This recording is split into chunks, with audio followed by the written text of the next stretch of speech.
നമസ്കാരം. കോഴ ബാബുവിനെ അകത്താക്കാൻ അവർക്ക് കഴിഞ്ഞില്ല. ബാബുവേട്ടൻ പുറത്തേക്ക് വന്നു. ഇനിയില്ല ആ കളരിയിൽ എന്ന് പറഞ്ഞുകൊണ്ട് ബാബുവേട്ടൻ പുറത്തേക്ക്. സത്യത്തിൽ ഈ വാർത്ത ഇത് ഞാൻ പറയേണ്ടതാണ്. നിങ്ങൾ പലരും ഇത് കേൾക്കേണ്ടതാണ്. കാരണം ഇതൊരു മാതൃകയാണ്, ഒരു രാഷ്ട്രീയ മാതൃക. ആ മാതൃകാപരമായിട്ടുള്ള ആ നടപടി സ്വീകരിക്കുമ്പോൾ അതിനെ അഭിനന്ദിക്കുന്നവർ ആരായാലും അവർ പറയുന്ന കാര്യം പൊതുസമൂഹത്തിനോട് വിളിച്ചു പറയേണ്ട ബാധ്യത നമുക്കുണ്ട് എന്ന് വിശ്വസിക്കുന്ന ഒരു മാധ്യമ പ്രവർത്തകനാണ് ഞാൻ. അതുകൊണ്ട് തന്നെയാണ് കെ ബാബു എന്ന് പറയപ്പെടുന്ന പഴയ നമ്മുടെ മന്ത്രിയെ, എക്സൈസ് മന്ത്രിയെ, രാഷ്ട്രീയത്തിൽ നിന്ന് അദ്ദേഹം മാറി നിൽക്കാൻ ശ്രമിക്കുന്നു, വിരമിക്കാൻ ശ്രമിക്കുന്നു എന്ന് പറയപ്പെടുമ്പോൾ അതൊരു മാതൃകയാണ് എന്നുള്ളത് കൊണ്ട് അത് വിളിച്ചു പറയുകയാണ്. പക്ഷെ അത് പറയുമ്പോൾ അത് പറഞ്ഞയാൾ ശ്രീ രാഹുൽ മാങ്കൂട്ടത്തിലാണ്. ബാബു ചേട്ടൻ വീണ്ടും അത്ഭുതമാവുകയാണ് എന്ന് പറയുന്ന രാഹുൽ, മരിക്കുന്നത് ബോർഡ് വെച്ച കാറിൽ ആകണമെന്ന് കരുതുന്നവരും ഇത് മാതൃകയാക്കണമെന്ന് പറയേണ്ടി വരുന്ന ഒരു സാഹചര്യമാണ്.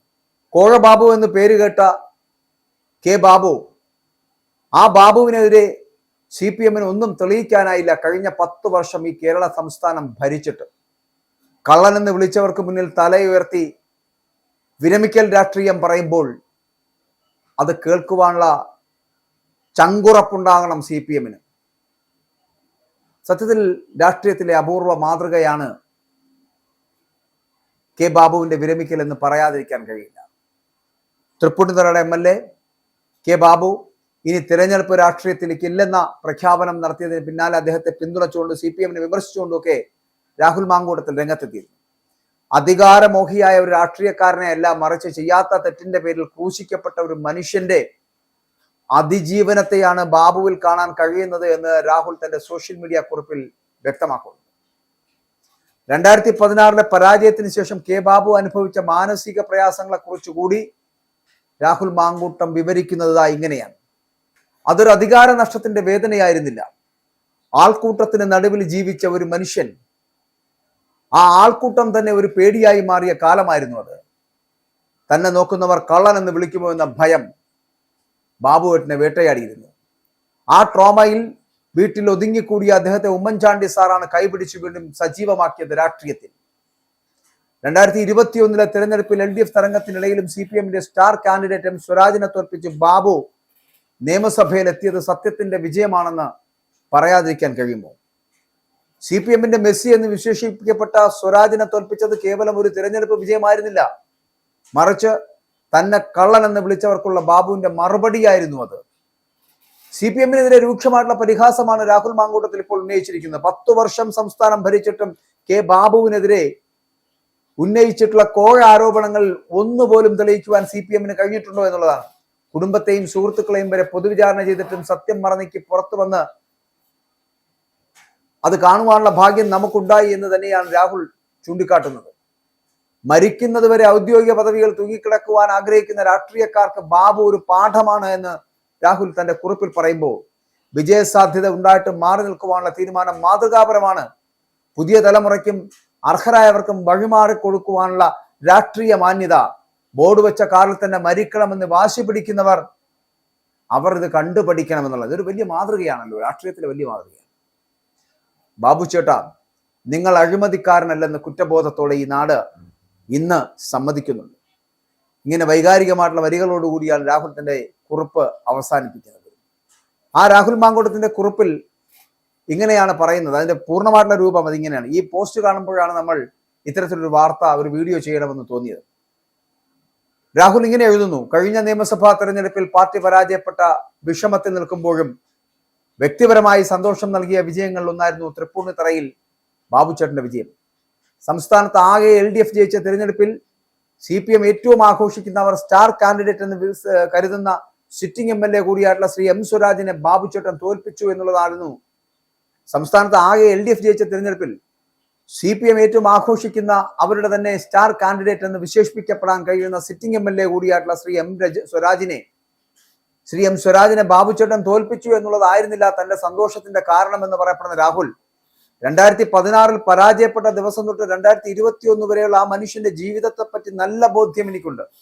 അത് MLA അല്ലാത്തതിന്റെ അധികാര നഷ്ടബോധമല്ല, മറിച്ച് ചെയ്യാത്ത തെറ്റിന്റെ പേരിൽ വേട്ടയാടപ്പെട്ട ഒരു മനുഷ്യന്റെ മാനസികാവസ്ഥയാണ് ആ മനുഷ്യനെ ബാധിച്ചത് എന്നുള്ളതാണ്. ആൾക്കൂട്ടത്തിൽ ജീവിച്ച ഒരു മനുഷ്യൻ, ആ ആൾക്കൂട്ടം തന്നെ ഒരു ട്രോമയായി മാറിയ കാലം. ആരെങ്കിലും ഒന്ന് നോക്കിയാൽ അത് താൻ ചെയ്യാത്ത തെറ്റിന്റെ പേരിൽ ക്രൂശിക്കുകയാണോ എന്നുവരെ ആ മനുഷ്യന് തോന്നിയ കാലമായിരുന്നു അത്. വീട്ടിലൊതുങ്ങിക്കൂടിയ ആ മനുഷ്യനെ സജീവമാക്കാൻ ഉമ്മൻചാണ്ടി സാർ ഒരുപാട് പരിശ്രമിച്ചു. ഒടുവിൽ 2021 ബാബുച്ചേട്ടൻ വീണ്ടും മത്സരത്തിനിറങ്ങിയപ്പോൾ ക്രൂരമായി അദ്ദേഹത്തെ വ്യക്തിപരമായി വേട്ടയാടിയിട്ടും തൃപ്പൂണിത്തുറ പോലൊരു ഇടതുപക്ഷ മണ്ഡലത്തിൽ ഒരു ഇടത് തരംഗത്തിൽ അവർ അന്ന് പ്രസംഗിച്ചതുപോലെ അവരുടെ മെസ്സിയെ തോൽപ്പിച്ച് ബാബുച്ചേട്ടൻ വീണ്ടും നിയമസഭയിലെത്തി എന്നുള്ളതാണ്. കള്ളൻ ബാബു എന്നും കോഴ ബാബു എന്നും ഒക്കെ വിളിച്ച് ആക്ഷേപിച്ചും കുടുംബത്തെയും കൂട്ടുകാരെയും വരെ പൊതുവിചാരണ നടത്തിയും മാധ്യമങ്ങളിലൂടെ താറടിച്ചും അങ്ങനെ നടന്ന CPM അതിനുശേഷം 10 വർഷം അധികാരത്തിലിരുന്നിട്ടും അവർ ഉന്നയിച്ച ഒരൊറ്റ ആരോപണം പോലും തെളിയിക്കാൻ കഴിഞ്ഞിട്ടുണ്ടോ? അതല്ലെങ്കിലും സത്യം മാത്രമല്ലേ ആത്യന്തികമായി ജയിക്കൂ. ഇന്ന് ബാബുച്ചേട്ടൻ വീണ്ടും ഒരു അത്ഭുതമാവുകയാണ്. തനിക്ക് വീണ്ടും മത്സരിക്കുവാനും ജയിക്കുവാനും ഉറപ്പായും കഴിയുമെന്നിരിക്കെ ഞാൻ ഇനി പാർലമെന്റ് രംഗത്തേക്ക് ഇല്ല എന്ന അദ്ദേഹത്തിന്റെ നിലപാട്, ആ നിലപാട് അംഗീകരിക്കാതിരിക്കാൻ കഴിയില്ല. തനിക്ക് വീണ്ടും മത്സരിക്കുവാനും ജയിക്കുവാനും ഉറപ്പായും കഴിയുമെന്നിരിക്കെ ഞാൻ ഇനി പാർലമെന്ററി രംഗത്തേക്ക് ഇല്ല എന്ന അദ്ദേഹത്തിന്റെ നിലപാട് അങ്ങേയറ്റം മാതൃകാപരമാണ്. ജനം പല കുറി തോൽപ്പിച്ചാൽ പോലും ഞാൻ കൂടി മത്സരിച്ചില്ലെങ്കിൽ ഈ നാട് എങ്ങനെ മുന്നോട്ട് പോകുമെന്ന് തെറ്റിദ്ധരിക്കുന്ന പലർക്കും ബാബുച്ചേട്ടൻ മാതൃകയാണ്. മരിക്കുന്നത് ബോർഡ് വെച്ച കാറിലാകണമെന്ന് കരുതുന്നവർക്കും ഇതൊരു മാതൃകയാണ്. ചെറുപ്പക്കാരും മധ്യവയസ്കരും അവസരം കിട്ടാത്ത ജനകീയരായിട്ടുള്ള മുതിർന്ന ആളുകളും അവരടക്കം ഏറ്റവും അനിവാര്യമായിട്ടുള്ള പാർട്ടി ഫേസ് ആയിട്ടുള്ള പ്രധാന നേതാക്കൾ ഒഴികെ മറ്റു പലർക്കും ഇത്തവണ മാറി നിൽക്കണമെന്ന് ചിന്തിക്കുവാൻ തൃപ്പൂണിത്തുറയിൽ ഏറ്റവും വിജയസാധ്യതയുള്ള ബാബുവേട്ടന്റെ പിന്മാറ്റം എന്ന് പറയുന്നത് ആവേശം നൽകുന്നതാകട്ടെ എന്ന് പറയാതിരിക്കാൻ കഴിയില്ല.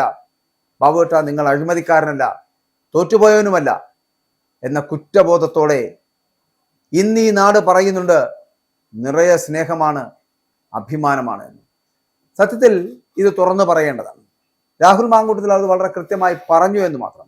പറയുമ്പോൾ രാഷ്ട്രീയത്തിൽ ചില മാന്യതകളുണ്ട്. 80 വയസ്സും 90 വയസ്സും കഴിഞ്ഞാലും കസേര വിട്ടു പോകാൻ കഴിയാതെ ഇന്നും അതിനകത്ത് അള്ളിപ്പിടിച്ചിരിക്കുന്ന ഒരു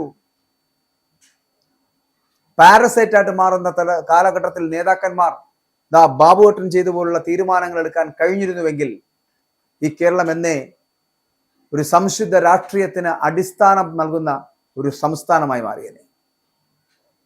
ഇന്നും ജനങ്ങൾ വളരെ മാതൃകാപരമായി കാണാൻ ആഗ്രഹിക്കുന്ന കേരള നാട്ടിൽ രാഷ്ട്രീയ മാതൃക എനിക്ക് തോന്നുന്നു ആദ്യമായി കാണിച്ച ഒരു വ്യക്തി കൂടിയാണ് കെ ബാബു എന്ന് പറയപ്പെടേണ്ടിയിരിക്കുന്നത്.